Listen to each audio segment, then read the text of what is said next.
ಇಡೀ ರಾಜ್ಯದ ಗಮನವನ್ನು ಸೆಳೆದಿರ್ತಕ್ಕಂಥ ಕೇಸ್ ಅಂತಂದರೆ ಅದು ಮುಖ್ಯಮಂತ್ರಿಗಳ CM ಮೂಡಾ ಹಗರಣ ಕೇಸ್. ಸೊ ಇದು ತೀರ್ಪು ಇವತ್ತು ಬರ್ತಾ ಇರತಕ್ಕಂಥದ್ದು ತಪ್ಪ ಸರಿನಾ ಅಂತಲ್ಲ, ರಾಜ್ಯಪಾಲರು ಪ್ರಾಸಿಕ್ಯೂಷನ್ಗೆ ಅನುಮತಿ ಕೊಟ್ಟಿರೋದು ಸರಿನಾ ತಪ್ಪ ಅಂತ. ಹಾಗಾಗಿ ಈಗ ಕೌಂಟ್ ಡೌನ್ ಶುರುವಾಗಿದೆ. CM ಪರ ತೀರ್ಪು ಬಂದರೆ ಮುಖ್ಯಮಂತ್ರಿಗಳು ಸದ್ಯಕ್ಕಂತೂ ನಿರಾಳರಾಗ್ಬೋದು. ಒಂದು ವೇಳೆ ವಿರುದ್ಧ ಬಂದರೆ CMಗೆ ಎರಡೆರಡು ಟೆನ್ಷನ್. ಒಂದು ಕಡೆ ಕಾನೂನು ಹೋರಾಟ ಮಾಡಬೇಕು, ಮತ್ತೊಂದು ಕಡೆ ರಾಜಕೀಯ ಹೋರಾಟವನ್ನು ಮಾಡಬೇಕಾಗುತ್ತೆ. ಹಾಗಾದರೆ CM ಮುಂದಿರುವಂತಹ ಚಾಲೆಂಜಸ್ ಏನು? ಬಹಳ ಮುಖ್ಯವಾದಂತಹ ಪ್ರಶ್ನೆ. ಯಾಕೆ ಅಂತಂದರೆ ಕುತೂಹಲ ಕೆರಳಿಸಿರೋದೇ ಅದಕ್ಕೋಸ್ಕರ.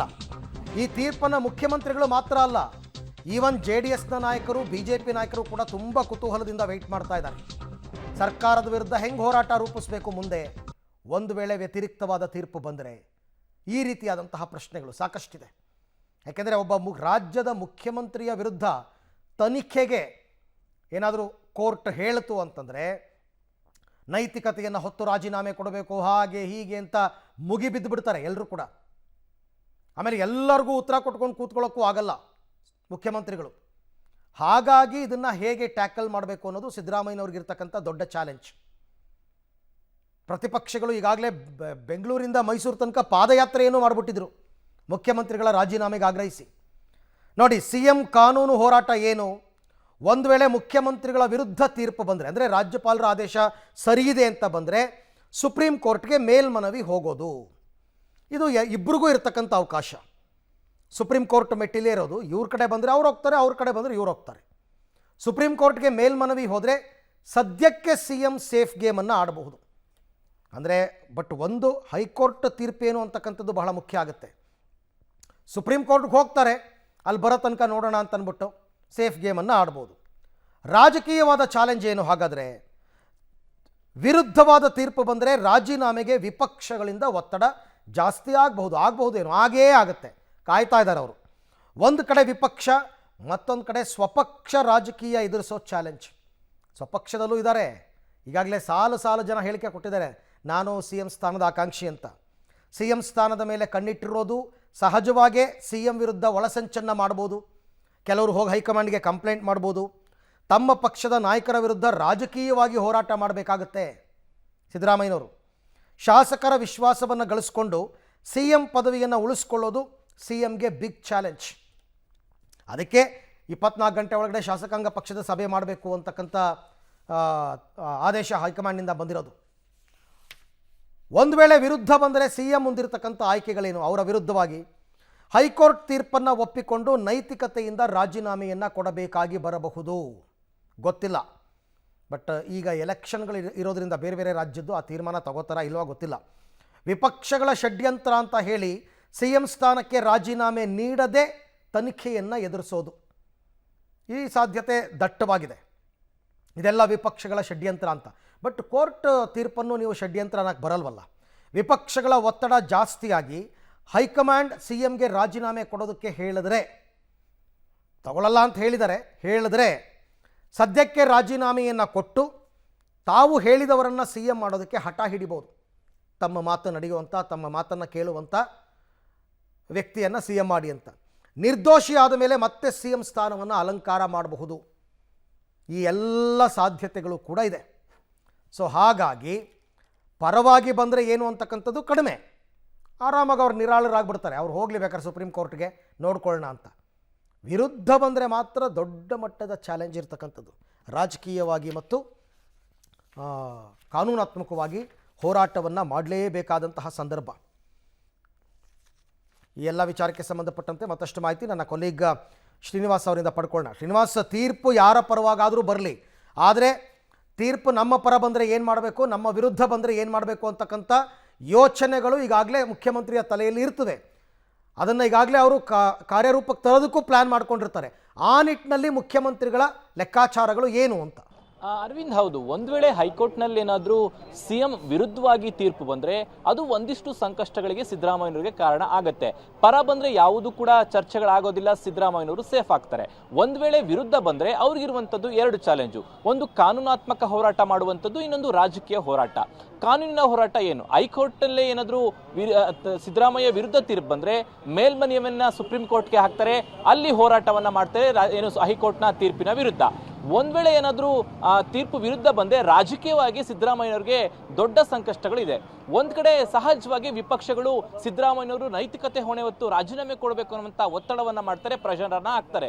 ಮತ್ತೊಂದು ಕಡೆ ಕಾಂಗ್ರೆಸ್ನ ಆಂತರಿಕ ವಲಯದಲ್ಲೇ ದೊಡ್ಡ ಮಟ್ಟದ ಚರ್ಚೆಗಳು ಪ್ರಾರಂಭ ಆಗುತ್ತೆ. ಯಾಕೆಂದ್ರೆ ಅನೇಕ ಜನರು ಈ ಮೂಡ ಕೇಸ್ನ ಟ್ರಯಲ್ ಕೋರ್ಟ್ ನಲ್ಲಿ ನಡೆದಂತ ಸಂದರ್ಭದಲ್ಲೇ ನಾನು ಸಿಎಂ ಆಕಾಂಕ್ಷಿ ಅನ್ನುವಂತಹ ಕಾರ್ಡ್ ಅನ್ನ ಪ್ಲೇ ಮಾಡ್ತಿದ್ರು. ಒಂದ್ ವೇಳೆ ಸಿಎಂ ಅವರ ವಿರುದ್ಧವಾಗಿ ತೀರ್ಪು ಬಂದ್ರೆ ಯಾರೆಲ್ಲ ಆಸೆಗಳನ್ನ ವ್ಯಕ್ತಪಡಿಸಿದ್ರು ಅವರು ಸಹಜವಾಗಿ ಹೈಕಮಾಂಡ್ ನಾಯಕರಿಗೆ ಒತ್ತಡ ಹಾಕ್ತಾರೆ. ಪಕ್ಷಕ್ಕೆ ಡ್ಯಾಮೇಜ್ ಆಗುತ್ತೆ, ಮುಂದೆ ಪಕ್ಷಕ್ಕೆ ಸಮಸ್ಯೆ ಆಗುತ್ತೆ, ಹೀಗಾಗಿ ಅವರನ್ನು ಇಳಿಸ್ಲಿ, ಮತ್ತೊಬ್ಬರು ಸಿಎಂ ಮಾಡಿ, ಈ ರೀತಿಯಾದಂತಹ ಚರ್ಚೆಗಳು ಆಗುತ್ತೆ. ಹಾಗಾಗಿ ರಾಜಕೀಯವಾಗಿ ಸಿದ್ದರಾಮಯ್ಯನವರಿಗೆ ದೊಡ್ಡ ಮಟ್ಟದ ಚಾಲೆಂಜ್ ಇದೆ ಅಂತ ಅನ್ಸುತ್ತೆ. ಇನ್ನೊಂದು ಶಾಸಕರ ವಿಶ್ವಾಸವನ್ನು ಕೂಡ ಗಳಿಸಬೇಕಾಗುತ್ತೆ.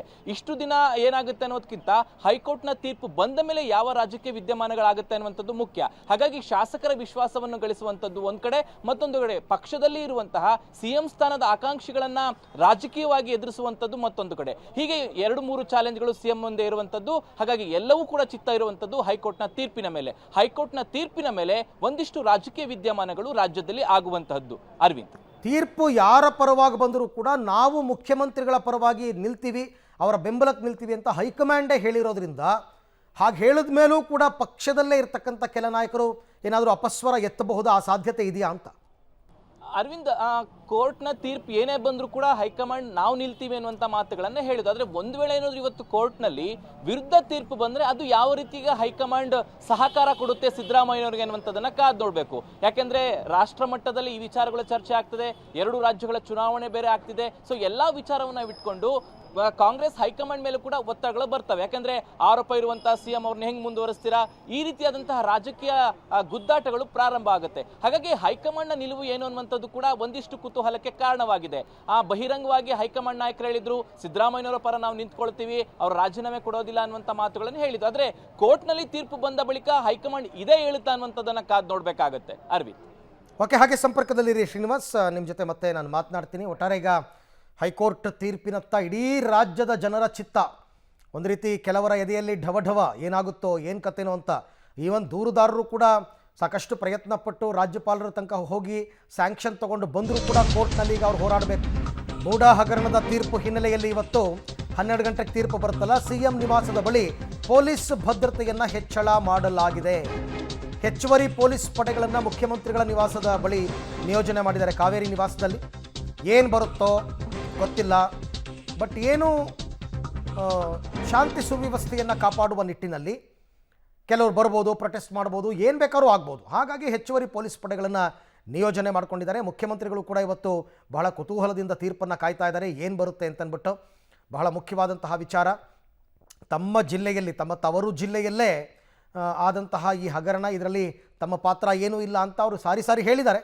But let us see. ಈ ಬಗ್ಗೆ ಕೂಡ ಮತ್ತಷ್ಟು ಮಾಹಿತಿ ನನ್ನ ಕೊಲೀಗ್ ಶ್ರೀನಿವಾಸ್ ಅವರಿಂದ ಪಡ್ಕೊಳ್ಳೋಣ. ಶ್ರೀನಿವಾಸ್, ಈಗ ಭದ್ರತೆ ಹೆಚ್ಚಳ ಯಾಕೆ ಅಂತ?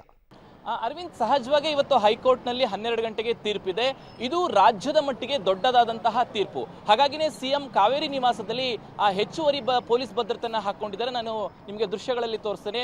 ಸಾಮಾನ್ಯಕ್ಕೆ ಏನು ಈ ತೀರ್ಪು ಇಲ್ಲದೆ ಇರುವಂತಹ ಸಂದರ್ಭದಲ್ಲಿ ಕಡಿಮೆ ಜನ ಪೊಲೀಸರು ಭದ್ರತೆಯನ್ನ ಸಿಎಂ ಅವರ ನಿವಾಸಕ್ಕೆ ಹಾಕ್ತಿದ್ರು.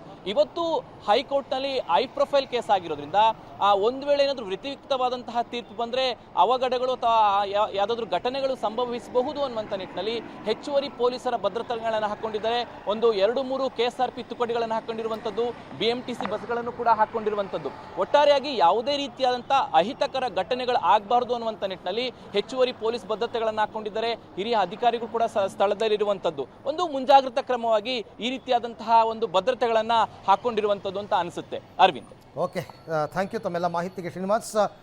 ಸಹಜವಾದ ಕೆಲಸ, ಪೊಲೀಸ್ ಇಲಾಖೆಯವರು ಅವ್ರ ಕೆಲಸವನ್ನು ಅವ್ರು ಮಾಡ್ತಾರೆ. ಮುಖ್ಯಮಂತ್ರಿಗಳಿಗೆ ಸಹಜವಾಗೇ ಭದ್ರತೆ ಇರುತ್ತೆ, ಅವ್ರ ಮನೆ ಹತ್ತಿರ ಯಾವಾಗಲೂ ಕೂಡ ಪೊಲೀಸ್ ಪಹರೆ ಇರುತ್ತೆ. ಇವತ್ತು ಸ್ವಲ್ಪ ಜಾಸ್ತಿ ಮಾಡಿಕೊಂಡಿದ್ದಾರೆ ತೀರ್ಪಿನ ವಿಚಾರವಾಗಿ. ಇನ್ನು ಮೂಡಾ ತೀರ್ಪು ಬಗ್ಗೆ ಪ್ರತಿಕ್ರಿಯೆಗೆ ಕುಮಾರಸ್ವಾಮಿ ನಕಾರ. ಖಾಸಗಿ ಕಂಪನಿ ಉದ್ಘಾಟನೆಗೆ ಆನೇಕಲ್ನ ಜಿಗಣಿಗೆ ಕುಮಾರಸ್ವಾಮಿ ಅವರು ಬಂದಿದ್ದಾರೆ. ಈಗ ಮಾತನಾಡೋದು ಸರಿಯಲ್ಲ ಅಂತ ಹೇಳಿ ಹೊರಟಿದ್ದಾರೆ ಕುಮಾರಸ್ವಾಮಿ. ಯಾಕೆಂದರೆ ತೀರ್ಪು ಬರಲಿ ಅಂತ. ಕೋರ್ಟ್ನಲ್ಲಿ ತೀರ್ಪು ಪೆಂಡಿಂಗ್ ಇರಬೇಕಾದ್ರೆ ನಾವು ಈಗ ಮಾತನಾಡ್ತಕ್ಕಂಥದ್ದು ಸರಿಯಲ್ಲ, ಹಾಗಾಗಿ ನಾನು ರಿಯಾಕ್ಷನ್ ಕೊಡಲ್ಲ ಅಂತ ಕುಮಾರಸ್ವಾಮಿ ಅವರು ಇವತ್ತು ಬೆಂಗಳೂರಿನಲ್ಲಿದ್ದಾರೆ. ಇಲ್ಲಿಂದ ಆದಿಚುಂಚನಗಿರಿ ಮಠಕ್ಕೆ ಹೋಗ್ತಾರೆ. ಬಟ್ ಜಿಗಣಿಗೆ ಬಂದಂತಹ ಸಂದರ್ಭದಲ್ಲಿ ಅವರಿಗೇನು ರಿಯಾಕ್ಟ್ ಮಾಡಿಲ್ಲ. ಎಲ್ಲರೂ ಕಾಯ್ತಾ ಇದ್ದಾರೆ. ನಾನು ಅದಕ್ಕೆ ಹೇಳಿದ್ದು, JDS ಅವರು ಮತ್ತು BJP ಅವರು ಕಾಯ್ತಾ ಇದ್ದಾರೆ ತೀರ್ಪು ಏನು ಬರುತ್ತೆ. ಆ ಹೈಕೋರ್ಟ್ ಕೊಡುವಂತಹ ತೀರ್ಪಿನ ಮೇಲೆ ಮುಂದಿನ ಹೋರಾಟವನ್ನು ಅವರು ರೂಪಿಸಬೇಕು ಅಂತ ಈಗಾಗಲೇ ಅದಕ್ಕೆ ಸಭೆಗಳನ್ನೆಲ್ಲ ಮಾಡಿದ್ದಾರೆ, ಇಲ್ಲ ಅಂತಲ್ಲ. ಬಟ್ ಇವತ್ತು ಮಧ್ಯಾಹ್ನ 12 ಗಂಟೆಗೆ ತೀರ್ಪಿಟ್ಟುಕೊಂಡು ಈಗ ಅದ್ರ ಬಗ್ಗೆ ಕಮೆಂಟ್ ಕೊಡೋದು ಸರಿಯಲ್ಲ ಅನ್ನೋದು ಕುಮಾರಸ್ವಾಮಿಯವರ ಲೆಕ್ಕಾಚಾರ.